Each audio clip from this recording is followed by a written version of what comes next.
Action News Network is an Aboriginal American media network. As such, we are protected under the United Nations Declaration of the Rights of Indigenous People, or DRIP, Articles 8, 14, and 16. Action News Network is allowed to provide Aboriginal news and media content on non-Indigenous media platforms free of oppressive censorship. Any breach of this protection is a breach of international law.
Take full responsibility. It's not my fault that it came here. It's China's fault. And you know what? It's not Joe's fault that it came here either. It's China's fault. They kept it from going into the rest of China for the most part, but they didn't keep it from coming out to the world. Says that we're learning to live with it. People are learning to die with it. You folks home will have an empty chair at the kitchen table this morning. That man or wife going to bed tonight and reaching over to try to touch their out of habit where their wife or husband was is gone. Learning to live with it. Come on. Nobody has done more for the black community than Donald Trump.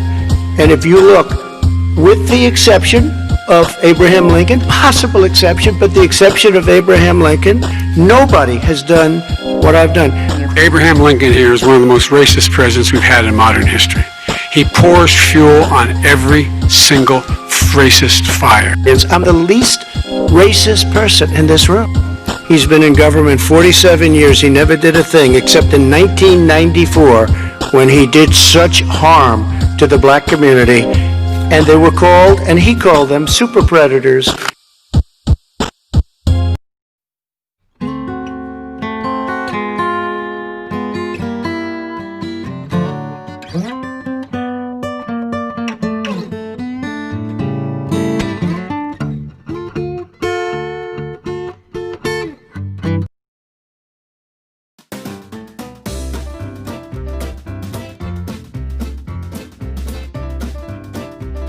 take back the streets. It doesn't matter whether or not the person that is accosting your son or daughter or my son or daughter, my wife, your husband, it doesn't matter whether or not they were deprived as a youth or not they're the victims of society. The end result is they're about to shoot my sister, beat up my wife, take on my sons. So I don't want to ask what made them do this. They must be taken off the street. Unless we do something about that cadre of young people, tens of thousands of them, born out of wedlock, without parents, without supervision, without any structure, without any conscience developing, because literally have not been socialized. We should focus on them now. If we don't, they will, or a portion of them will, become the predators 15 years from now. And Madam President, we have predators on our streets that society has, in fact, in part because of its neglect, created. Again, it does not mean because we created them that we somehow forgive them or do not take them out of society to protect my family and yours from them. They are beyond the pale, many of those people. Beyond the pale. And it's a sad commentary on society. We have no choice but to take them out of society. They went through everything I had, including my tax returns, and they found absolutely no collusion and nothing wrong. 48 million. I guarantee you, if I spent 1 million, I could find plenty wrong. Because the kind of things that you've done and the kind of monies that your family has taken, I mean, your brother made money in Iraq, millions of dollars. Your other brother made a fortune, and it's all through you. And they say you get some of it, and you do live very well. You have houses all over the place. You live very well. I have not taken a penny from any foreign source ever in my life. We learned that this president paid 50 times the tax in China, has a secret bank account with China, does business in China. It's criminal.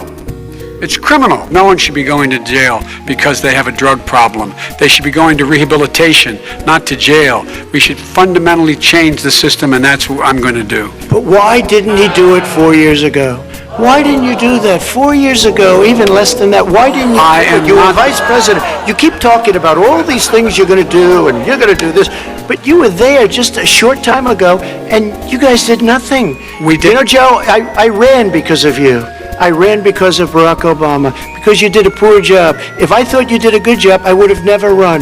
I would have never run. I ran because of you. I'm looking at you now. You're a politician. I ran because of you. A total disaster. It's a catastrophe. It never makes sense. It's never been a good bet to bet against the American people.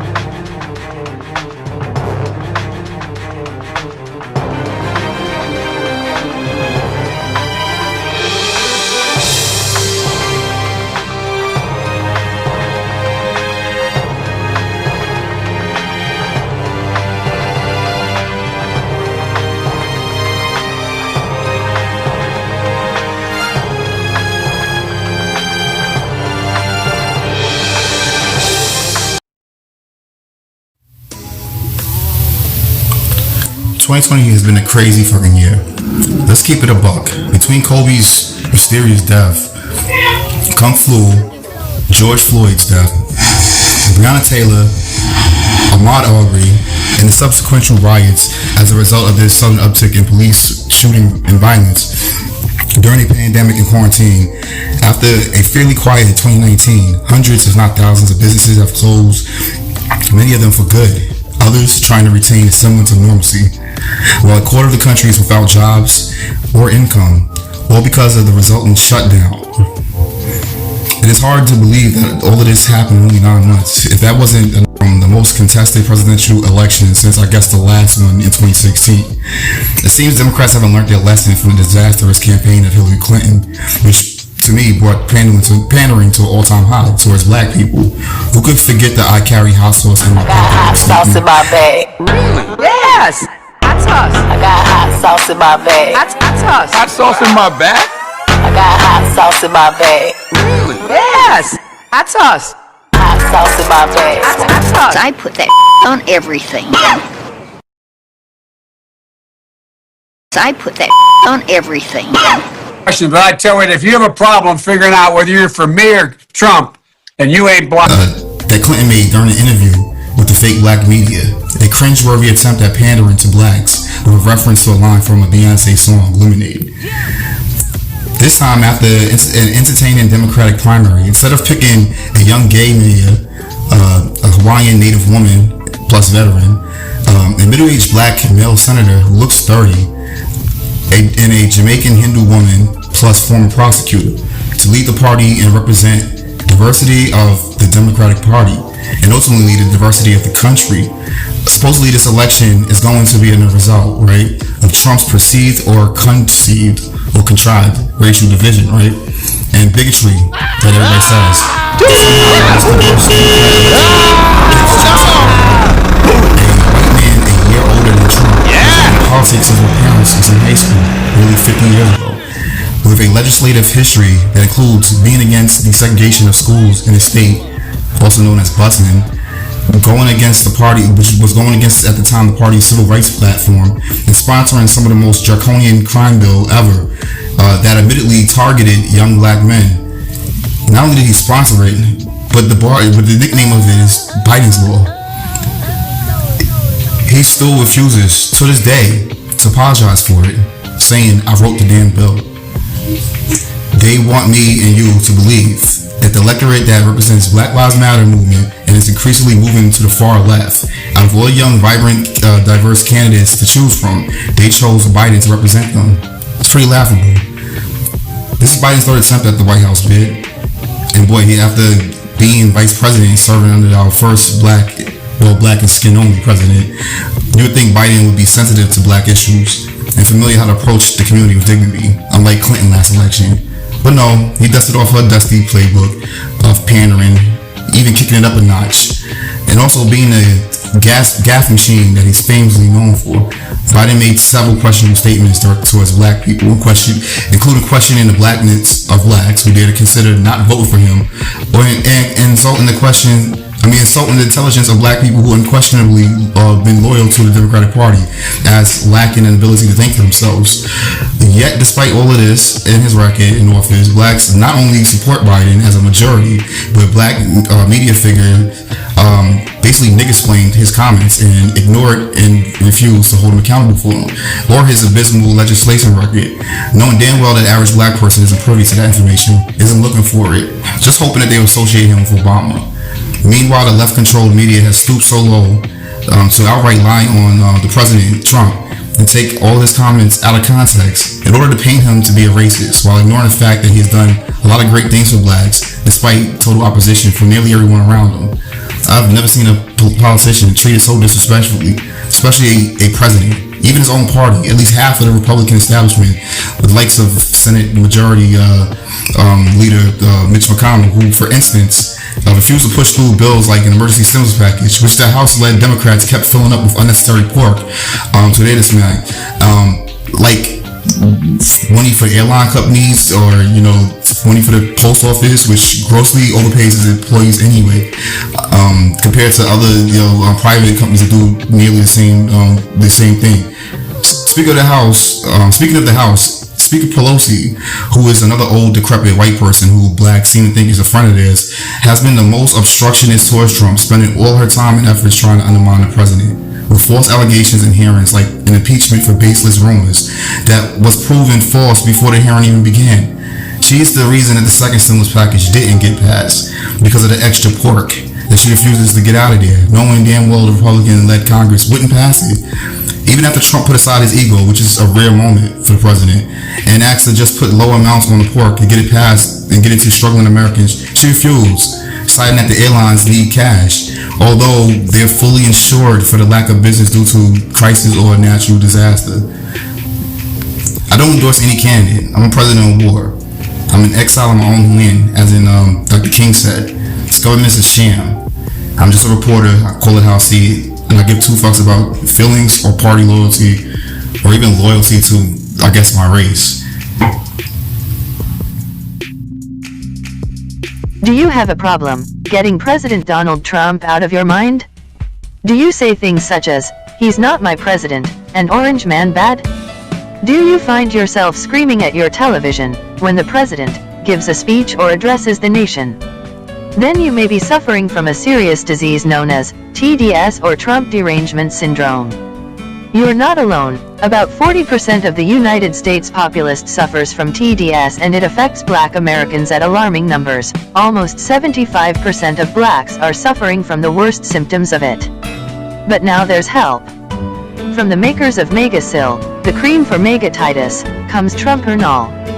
Trumpernol relieves your addiction to watching and sharing fake news, making bullshit racism claims against Trump, stops you from rioting and looting. Hell, you won't even have the urge to protest anymore. It will make you aware of Democrat corruption, especially stealing elections, and calm your paranoia and fear of Russian bots. Side effects include giving up on liberal policies like black victimhood and white guilt. You may even have a little more respect for law enforcement. So if you think you may be suffering from Trump derangement syndrome, try Trumpernol today, because you have to move on with your life. Don't become permanently affected by TDS like poor Nancy Pelosi over there. Get Trumpernol and move on with your life. Now available in mega strength for extreme liberals suffering from socialist sicknesses and commie virus. Find it in CVS today.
Before Donald Trump became president, he was just a loudmouth rich New Yorker, a charitable socialite, and a New York media pariah.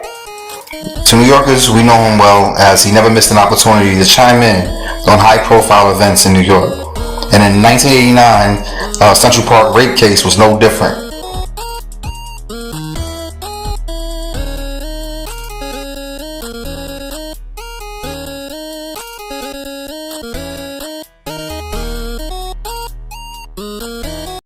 When a single white businesswoman went for a jog in June of 1989, she was found beaten and raped hours later.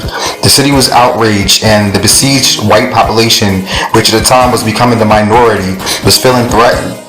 Dead smack in the middle of the crack era in New York City, a dangerous period of violence between 1985 and 1995, New York City seen some of its most violent years, with the peak being in 1992 with an all-time high of over 3,000 homicides, the worst ever in the country, which had plagued the city, with 1989 coming in second, but during 89, it was the worst year up to date. Same evening, a group of mostly black and Puerto Rican youth from Harlem and East Harlem went wilding, or as we say in the hood, wilding out, in Central Park, committing stick-ups, strong-arm robberies, and beating unsuspected people in the park for fun. The case of wrong time and wrong place put those boys there and that female, none of whom actually crossed paths with each other that night, but both was affected by the same man who got away with raping and beating that female unconscious, leaving her with no memory of the event. After 6 months in the hospital and another 4 months of outpatient care, she couldn't testify in court because of her amnesia, so the police had little to work with, since DNA was a new tool then. The police have rounded up nearly 15 boys who were in the park that day, while 10 were identified in various attacks by victims. 5 boys who weren't was basically automatically assumed to be the perps of the rape and beating, without much more evidence.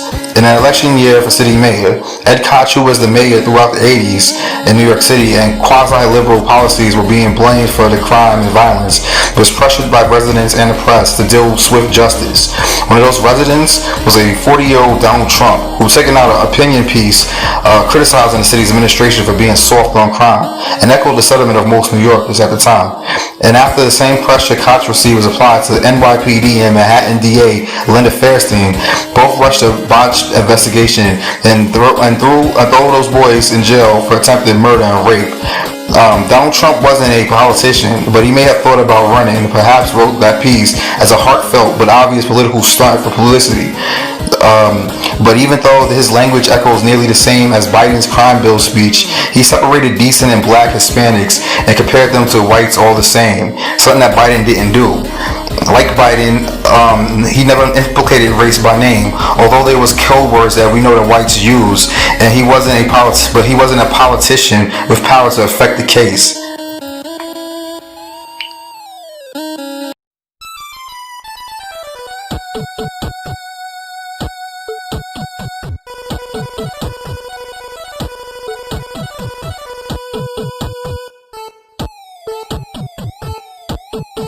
What happened to our city in the past 10 years? What has happened to law and order, to the neighborhood cop we all trusted to safeguard our homes and families? The cop who had the power under law to help us in times of danger, keep us safe from those who would prey on innocent lives, to fulfill some distorted and in need. What has happened to the respect for authority, fear of retribution by the courts, society, and police for those who break the law, who wantonly trespass on the right of others? What has happened to the complete breakdown of life as we knew it? Many New York families, white, black, Hispanic, and Asian, have had to give up the pleasure of a leisurely stroll in the park at dusk, the Saturday visit to the playground with their families, the bike ride at dawn, or just sitting on their stoops, giving them up as hostages to a world ruled by the law of the streets, as roving bands of wild criminals roam our neighborhoods, dispensing their own vicious brand of twisted hatred on whomever they encountered. At what point did we cross the line from the fine and noble pursuit of genuine civil liberties to the reckless and dangerous permissive atmosphere which allows criminals of every age to beat and rape a helpless woman and then laugh at her family's anguish? And why do they laugh? They laugh because they know that soon, very soon, they will be returned to the streets to rape, maim, and kill once again, and yet face no great personal risk to themselves. Mayor Koch has stated that hate and rancor should be removed from our hearts. I do not think so. I want to hate these muggers and murderers. They should be forced to suffer, and when they kill, they should be executed for their crimes. They must serve as an example so that others will think long and hard before committing a crime or an act of violence. Yes, Mayor Koch, I want to hate these murderers, and I always will. I'm not looking to psychoanalyze or understand them. I am looking to punish them. If the punishment is strong, the attacks on innocent people will stop. I recently watched a newscast trying to explain the anger in these young men. I no longer want to understand their anger. I want them to understand our anger. I want them to be afraid. How can our great society tolerate the continued brutalization of its citizens by crazed misfits? Criminals must be told that their civil liberties end when the attack on our safety begins. When I was young, I sat in a diner with my father and witnessed two young bullies cursing and threatening a very frightened waitress. Two cops rushed in, lifted up the thugs, and threw them out the door, warning them never to cause trouble again. I miss the feeling of security New York's finest once gave to the citizens of the city. Let our politicians give back our police department's power to keep us safe. Unshackle them from the constant chant of police brutality, which every petty criminal hurls immediately at an officer who has just risked his life or her life to save another's. We must seize our continuous pandering to the criminal population of the city and give New York back to the citizens who have earned the right to be New Yorkers. Send a message loud and clear to those who would murder our citizens and terrorize New York. Bring back the death penalty. Bring back our police.